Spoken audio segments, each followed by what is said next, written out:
নমস্কার, আপনারা দেখছেন বাংলা এমজি নিউজ। আমি অপর্ণা ভট্টাচার্য রয়েছে আপনাদের সাথে। আজ আমরা উপস্থিত হয়েছি রামজীবনপুর বালিকা বিদ্যালয়ে, যেখানে শারদীয়া উৎসব উপলক্ষে একটি অনুষ্ঠানের আয়োজন করা হয়েছে এবং একবারে পঞ্চম থেকে দশম শ্রেণী পর্যন্ত উত্তীর্ণ ছাত্রছাত্রীদের জন্য একটি পুরস্কার বিতরণী সভারও আয়োজন করা হয়েছে। এই অনুষ্ঠানটি শুরু হয় নানা রকম নৃত্য, সঙ্গীত এবং কবিতা আবৃত্তি পাঠের মাধ্যম দিয়ে, এবং আমি সেই চিত্র আমার ক্যামেরা পার্সনকে তুলে ধরতে বলবো।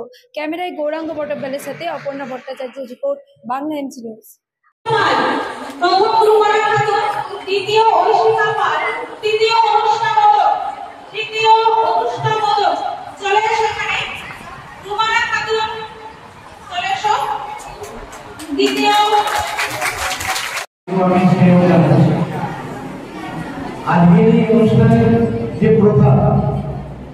মুহূর্তে পেয়ে গেছি এই বছর মাধ্যমিকে সর্বোচ্চ নাম্বার প্রাপ্ত সেই মেয়েকে, যে রামজীবনপুর বালিকা বিদ্যালয় থেকে প্রথম স্থান লাভ করেছে।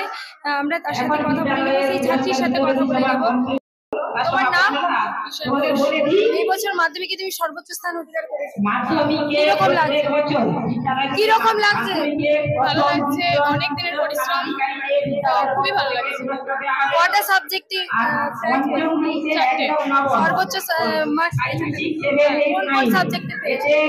ইংলিশ, বেঙ্গলি, লাইফ সায়েন্স আর ইতিহাস। বাবা মা কিরকম ফিল করবে? বাবা মা এসেছে, বাবা মার সঙ্গে নেক্সট টার্গেট বাড়ি কোথায় তোমার? অনেক অভিনন্দন রইল। মহামায়া তিনি একজন নারী, আর ব্রহ্মা বিষ্ণু মহেশ ওই মহামায়ারই কিন্তু অধীনস্থ। তাদের ওই যে মহামায়ার তিনটে জলবিন্দু থেকে কিন্তু ব্রহ্মা বিষ্ণু মহেশ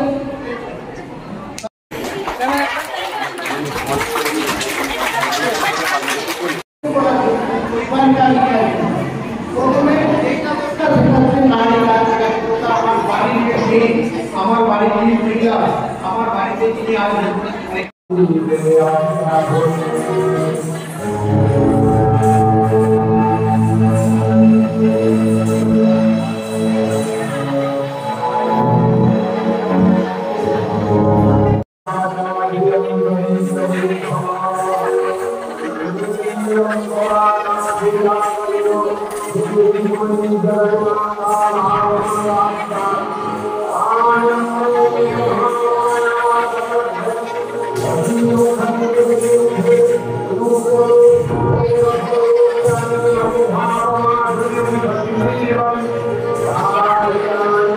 শুধু মহিষাসুরকে বধ করেন তিনি, সৃষ্টির আদি